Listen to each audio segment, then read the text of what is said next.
जय हिंद, वंदे मातरम। दोस्तों बहुत बहुत स्वागत है आप सभी का न्यूज इंडिया में। और अभी तक आपने इस वीडियो को लाइक नहीं किया तो लाइक कर लीजिए, और चैनल पर नए हैं तो चैनल को सब्सक्राइब कर लीजिए, साथ में बेल आइकन भी प्रेस कर लीजिए और वीडियो को ज्यादा से ज्यादा शेयर कीजिए। तो चलिए दोस्तों, आप सभी को बता दें कि दिल्ली विधानसभा में बृहस्पतिवार को आरएसएस के नाम पर हंगामा हुआ। विधानसभा में सत्ता पक्ष और विपक्ष के बीच इस बात को लेकर नारेबाजी शुरू हुई। दरअसल दिल्ली विधानसभा में उस वक्त आम आदमी पार्टी और भारतीय जनता पार्टी के सदस्यों के बीच जुबानी जंग छिड़ गई, जब सत्तारूढ़ दल के विधायक सोमनाथ भारती ने आरोप लगाया कि उनके निर्वाचन क्षेत्र में ऊंचाई पर तिरंगा लगाने का भारतीय जनता पार्टी और राष्ट्रीय स्वयं संघ विरोध कर रहे हैं। शोर शराबे के बीच ही गोयल ने भाजपा विधायकों को कहा कि वो व्यवहार बर्दाश्त नहीं करेंगे। भाजपा विधायकों को बाहर कर दिए जाने के बाद अध्यक्ष ने कहा कि भारतीय ने इस मामले को उठाने के लिए लिखित में सूचना दी थी। उप मुख्यमंत्री मनीष सिसोदिया ने कहा कि भारतीय ने बहुत ही गंभीर मुद्दा उठाया है और ये हमारे देश के गौरव के लिए गंभीर मामला है। उन्होंने कहा कि भाजपा को शर्मिंदगी महसूस करनी चाहिए और देश से माफी मांगनी चाहिए। उन्होंने कहा हम अपनी जान देकर भी यहाँ तिरंगा लहराएंगे। इसके बाद सदन में भारत माता की जय के नारे गूंज उठे। दिल्ली के मुख्यमंत्री अरविंद केजरीवाल ने नगर निगम का चुनाव टाले जाने का मुद्दा गुरुवार को विधानसभा में उठाया। उपराज्यपाल के अभिभाषण के लिए धन्यवाद प्रस्ताव पर बोलते वक्त उन्होंने बीजेपी पर बड़ा हमला बोला। उन्होंने कहा कि बीजेपी के लोग कायर हैं, अगर उनमें हिम्मत है तो चुनाव लड़कर दिखाएं। सीएम केजरीवाल ने कहा कि वो कहते हैं कि हम दुनिया की सबसे बड़ी पार्टी हैं, हम तो दुनिया की सबसे छोटी पार्टी हैं, फिर भी डर के भाग गए आप लोग। दुनिया की सबसे बड़ी पार्टी एक छोटी पार्टी से डर के भाग गई। क्या कायर लोग हैं, हिम्मत है तो चुनाव लड़के दिखाओ। उन्होंने द कश्मीर फाइल्स को लेकर भी बीजेपी पर निशाना साधा है। सीएम ने कहा कि बीजेपी के नेता फिल्म द कश्मीर फाइल्स के पोस्टर लगा रहे हैं। बीजेपी इस फिल्म का प्रमोशन बंद करे। कुछ लोग इस फिल्म के नाम पर करोड़ काम कर रहे हैं और बीजेपी वाले पोस्टर लगा रहे हैं। कांग्रेस नेता राहुल गांधी कोरोना काल में मोदी सरकार के नीतियों के खिलाफ खुलकर बोलते रहे। अस्पताल, इलाज, लॉकडाउन से लेकर रोजगार, हर मुद्दे पर राहुल ने केंद्र से सवाल किया है। इतना ही नहीं, उन्होंने सरकार को हर बार आगाह भी किया है और सलाह भी दिया है। राहुल गांधी ने एक बार फिर से कोविड पीड़ितों को लेकर मोदी सरकार से सवाल किया है। राहुल ने ट्वीट कर पूछा कि क्या कोरोना पीड़ितों का मुफ्त में इलाज करवाया गया। उन्होंने गरीबों और श्रमिकों के न्यूनतम आय के मुद्दों पर भी केंद्र से सवाल किया। इसके साथ ही राहुल ने कहा कि इन सब मुद्दों से पीएम को कोई मतलब नहीं है, उन्हें कोई फर्क नहीं पड़ता है। बिहार के पशु और मत्स्य संसाधन मंत्री तथा विकासशील इंसान पार्टी के संस्थापक मुकेश सहनी ने गुरुवार को साफ लहजे में कहा कि वे मंत्री पद से इस्तीफा नहीं देंगे। उन्होंने कहा कि मंत्री बनाना मुख्यमंत्री का विशेष अधिकार है, मुख्यमंत्री जैसा कहेंगे वो करेंगे। सहनी ने कहा कि वे पिछड़े और मल्लाहों की लड़ाई लड़ते रहेंगे। वीआईपी पार्टी के प्रमुख मुकेश सहनी की पार्टी के सभी 3 विधायकों की बीजेपी में विलय के बाद पटना में एक संवाददाता सम्मेलन में बीजेपी पर आरोप लगाते हुए कहा कि हमें कमजोर और तोड़ने की साजिश शुरू से ही की जा रही थी।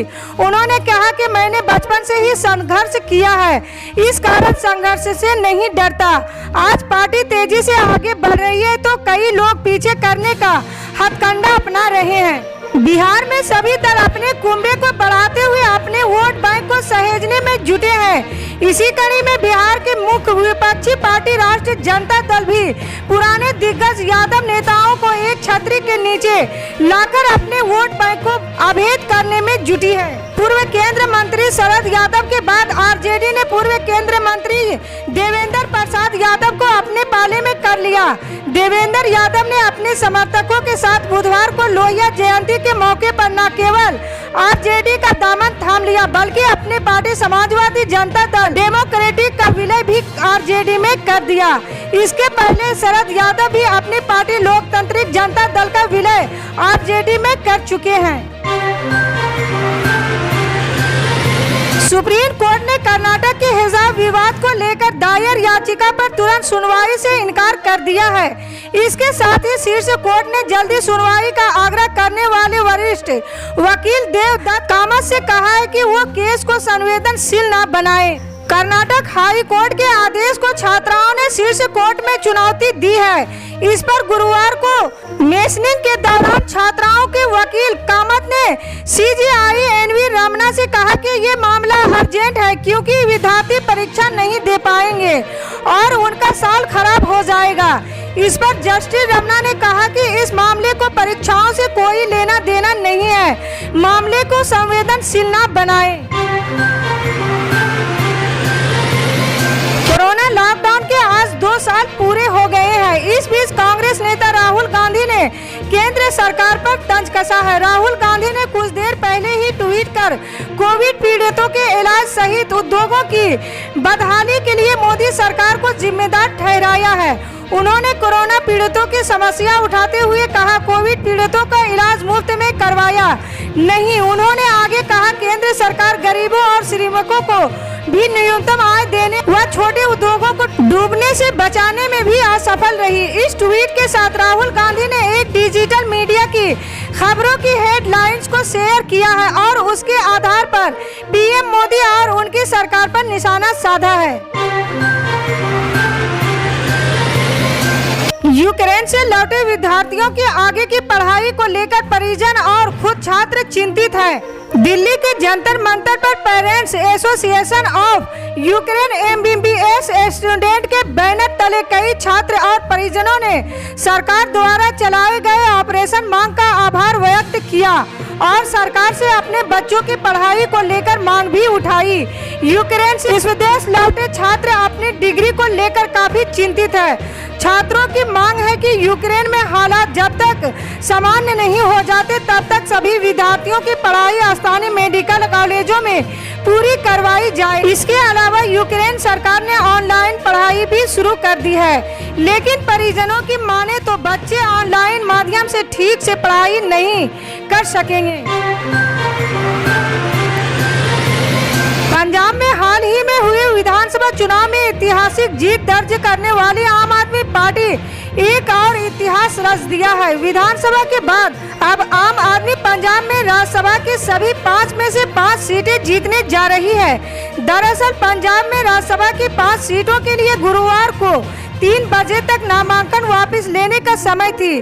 आम आदमी पार्टी ने इस चुनाव में क्रिकेटर हरभजन सिंह, दिल्ली के राजेंद्र नगर विधानसभा से विधायक राघव चड्ढा, संदीप पाठक, संजीव अरोड़ा और अशोक मित्तल को प्रत्याशी बनाया था, लेकिन राज्यसभा की इन 5 सीटों पर किसी और राजनीतिक दल ने प्रत्याशी नहीं उतारे थे। ऐसे में तकनीकी तौर पर आम आदमी उम्मीदवार की निर्विरोध जीत तय मानी जा रही है। हालांकि राज्यसभा चुनाव की हार जीत की आधिकारिक घोषणा 31 मार्च को होगी। पश्चिम बंगाल के बीरभूम के रामपुर हाट में हुई हिंसा को लेकर तृणमूल कांग्रेस के एक प्रतिनिधि मंडल ने गुरुवार को केंद्रीय गृह मंत्री अमित शाह से मुलाकात की। पार्टी के नेताओं ने अमित शाह से बंगाल के राज्यपाल जगदीप धनखड़ को हटाने की मांग की। अमित शाह से मुलाकात के बाद टीएमसी सांसद सुदीप बंदोपाध्याय ने कहा, हमने कहा है कि रामपुर हाट बीरभूम की घटना को देखते हुए पश्चिम बंगाल के राज्यपाल को हटाया जाना चाहिए। उनका काम हमारी संवैधानिक व्यवस्था के खिलाफ है। उन्होंने आगे कहा कि हमने सीएम द्वारा राज्यपाल के लिए पत्र की एक प्रति गृह मंत्री को दी है। हमारी सीएम स्थिति को देख रही है। अब तक 21 लोगों को गिरफ्तार किया गया है। 15 पुलिस अधिकारियों को छुट्टी पर जाने के लिए कहा गया। किसी भी दोषी को बख्शा नहीं जाएगा। पंजाब के मुख्यमंत्री भगवंत मान ने आज नई दिल्ली में प्रधानमंत्री नरेंद्र मोदी से मुलाकात की। इस मुलाकात के बाद मान ने कहा कि पीएम नरेंद्र मोदी ने मुझे जीत की बधाई दी।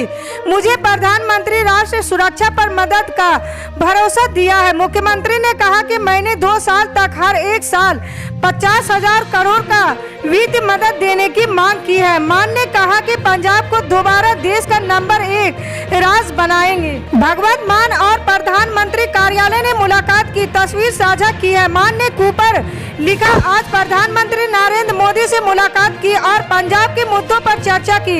मुझे पूरी उम्मीद है कि पंजाब के ज्वलंत मुद्दे को लेकर केंद्र सरकार से आवश्यक सहयोग मिलेगा। इसी तरह की पल पल की अपडेट जानने के लिए जुड़े रहें हमारे न्यूज इंडिया के साथ। मिलते हैं अगली बड़ी खबर में, तब तक के लिए जय हिंद।